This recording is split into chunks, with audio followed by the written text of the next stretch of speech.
dia misaotra anao hatrany tsy manadiny fiarahantsika tao anatin'ny fandarana meteo manolotra ny arahaba tompoko lahy sy tompoko vavy. Miovaova ny fitsokan'ny rivotra eto Madagasikara, vokatra izany dia manao andro mitanikorana atoato. Araka izany dia toy izao manaraka izao ny andro no vinavinaina ao amin'ny rapitso fa 9 ny volana Novambra 2024 sy 2025. Ho amin'ny maraina anorana malefaka ny Antalahy sy Analanjorofo. Haka endrika tandrivindrao izany any Vadivavy Fitovinany sy Atsimo-Atsinanana. Ifandimina iraona sy masoandro ny amin'ny faritra sisa fahorian'ny fisavany andian-javona vao maraina ny aty amin'ny faritry ny Avoatany. Ho amin'ny rapitso tolakandro dia ifandimina iraona sy masoandro ny amin'ny ray apahatelo avaratry Madagasikara, tahaka izay koa ny amin'ny ray apahatelo atsimo. Anorana tandrivindraona mety arahakotroka kosa ny amin'ny faritra sisa tsy voatonona teo ary seho izany ny amin'ny takariva sy ny amin'ny alina ny amin'ny faritra sasany. Ho amin'ny rapitso ny maripana no vinavinaina dia tsy dia misy fihetsehany firy.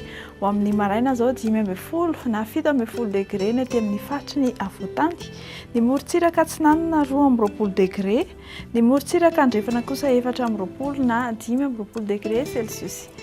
Ho amin'ny rapitso tolakandro iray dia misy fidinany kely ny maripana ambony 13 degré ny ambony indrindra. Hitantsika ny avaratra andrefan'ny Gasikarany 20 degré kosa ny aty amin'ny faritry ny Avoatany, ny any amin'ny faritra Atsimo 20 hatramin'ny 30 degré Celsius. Raha ivoaka ivelan'ny Madagasikara indray ianao dia anoram-baratra ho amin'ny rapitso ny any amin'ny faritry Bangkok sy Paris any.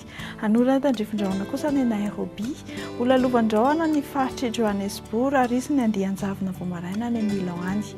Ho andreo nosy raha vavy manodidina antsika indray balika be masoandro any La Réunion sy Maurice. Andrahoana ny Comore, anorana tandrivindraona ny faritry Seychelles. Dia izay indray tompoko lahy sy tompoko vavy no azonaina roso anao amin'ity alina ity mirary anao farany herinandro mahafinaritra izay ekipan'ny meteo malagasy ary manome fotoana anao amin'ny manaraka indray. Veloma tompoko.